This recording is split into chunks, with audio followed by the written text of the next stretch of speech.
Olá, bem-vindos! Hoje a gente vai mergulhar de cabeça num tratamento estético que está na boca do povo e promete mundos e fundos. A mesoterapia. Sabe, é uma daquelas técnicas que despertam muita curiosidade, mas afinal, o que é que tem dentro daquela seringa que estão injetando na pele? É isso que a gente vai descobrir olhando o que as fontes nos contam. Pois é, essa é a pergunta que todo mundo quer saber a resposta, né? A ideia de simplesmente derreter aquela gordurinha localizada com uma injeção, sem precisar de cirurgia, é o sonho de muita gente. É o grande chamariz. Mas, como a gente bem sabe, a história costuma ser um pouco mais complicada que isso. Então, bora investigar essa promessa mais a fundo. Ok, então vamos começar pelo básico, a promessa. O que exatamente a mesoterapia diz que faz para ser tão popular assim no mundo da estética? E olha só, aqui está o pulo do gato. Lipoaspiração sem cirurgia. Convenhamos, é uma jogada de marketing de gênio, né? Porque promete o mesmo resultado da lipo, só que sem a parte que todo mundo tem medo, o bisturi. E não é só isso não. A lista de promessas é enorme. Segundo as fontes que a gente analisou, a mesoterapia é vendida como solução para tudo: celulite, envelhecimento da pele, rugas e, claro, aquelas gordurinhas localizadas que não saem por nada. É tipo um canivete suíço da estética. Certo, já entendemos o que ela promete. Agora vamos para a parte mais interessante. Vamos dar uma espiada dentro da seringa, digamos assim. O que tem nessa mistura que injetam na gente para conseguir fazer tudo isso? E, gente, a lista de ingredientes é, uau, bem diversa. As fontes citam de um tudo, sabe? Extratos de plantas tipo ginkgo biloba e alcachofra, estimulantes como cafeína e um monte de outros compostos.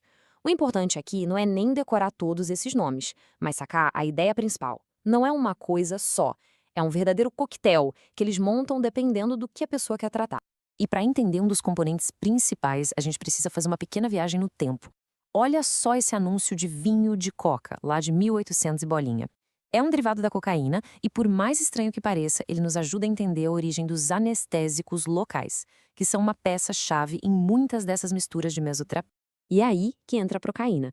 Ela é um anestésico local, basicamente uma prima desenvolvida a partir das pesquisas com a cocaína.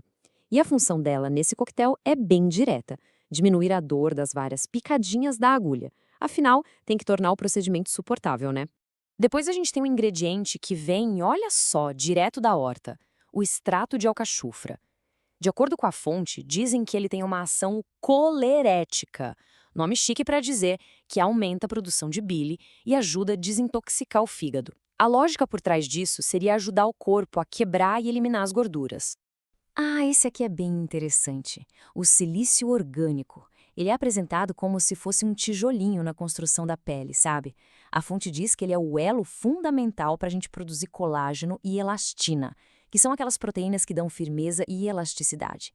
Em outras palavras, a função dele seria fortalecer a estrutura toda da pele. Beleza, a gente já viu o que tem na injeção. Agora vamos ver o como isso tudo começou.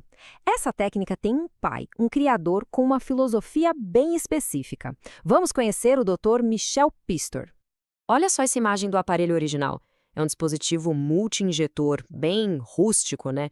Ele servia para aplicar substâncias em vários lugares de uma vez só. É engraçado ver o contraste com os equipamentos super modernos e sofisticados que a gente vê nas clínicas de estética hoje em dia. E essa frase aqui, ela resume toda a filosofia original do Dr. Pistor. Pouco, raramente, no lugar certo. A ideia era simples: usar a menor dose possível, com pouca frequência e só no local exato do problema. Um princípio de muita cautela e precisão. Guardem bem essa frase, porque a gente vai voltar nela.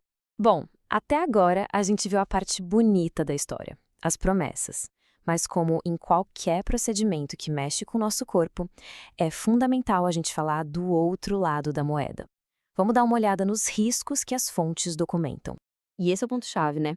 Não existe procedimento médico com risco zero. Isso simplesmente não existe. A grande questão é sempre colocar na balança: será que os benefícios valem mais a pena que os possíveis problemas? Olha só, aqui a gente tem dados de 2 estudos feitos na França. Eles mostram os efeitos colaterais mais comuns, o tal do eritema, que a pele fica vermelha, hematoma, que são as manchas roxas que a gente conhece, e prurido, que é coceira. Dá para ver que são reações até que bem frequentes, mas que na maioria das vezes são consideradas leves. Agora, um aviso importante. As próximas imagens que vamos mostrar, tiradas do material-fonte, são um pouco fortes, ok? São imagens clínicas, então é bom se preparar. E aqui, bom, aqui a gente vê um exemplo bem chocante de um dos riscos mais sérios. O que essa imagem mostra é necrose, é a morte do tecido, literalmente. E isso foi uma complicação causada por uma daquelas substâncias comuns usadas para dissolver gordura. É um lembrete bem forte de que a promessa de derreter gordura envolve reações químicas poderosas no nosso corpo. E quando algo dá errado, as consequências podem ser bem graves. E não são só as reações aos produtos. A fonte também alerta para outro perigo bem sério: infecções. Acontece que micobactérias podem contaminar as soluções ou entrar na pele se o lugar não for bem limpo, sabe? E isso pode causar infecções graves, daquelas que precisam de tratamento com antibiótico por muito, muito tempo. Então, depois de olhar as promessas, os ingredientes e agora os riscos, a gente chega na grande questão, né? Como é que se equilibra tudo isso na balança? Lembra daquela frase do Dr. Pistor? Pouco, raramente, no lugar certo? Pois é. Quando a gente olha para esses coquetéis de hoje, cheios de substâncias, e para esses riscos que acabamos de ver, fica a pergunta no ar. Será que essa filosofia original, de ter muita cautela, ainda é o que guia a prática hoje em dia? E isso nos leva à nossa reflexão final. A mesoterapia claramente evoluiu. Deixou de ser uma técnica com uma filosofia simples e virou um campo gigantesco com uma variedade enorme de substâncias e usos. O ponto crucial é que, com tantos ingredientes possíveis e com os riscos que existem, a decisão sobre o que injetar, onde injetar e em quem, essa decisão se torna a parte mais crítica de todo o processo. E é com essa reflexão que a gente encerra a nossa análise.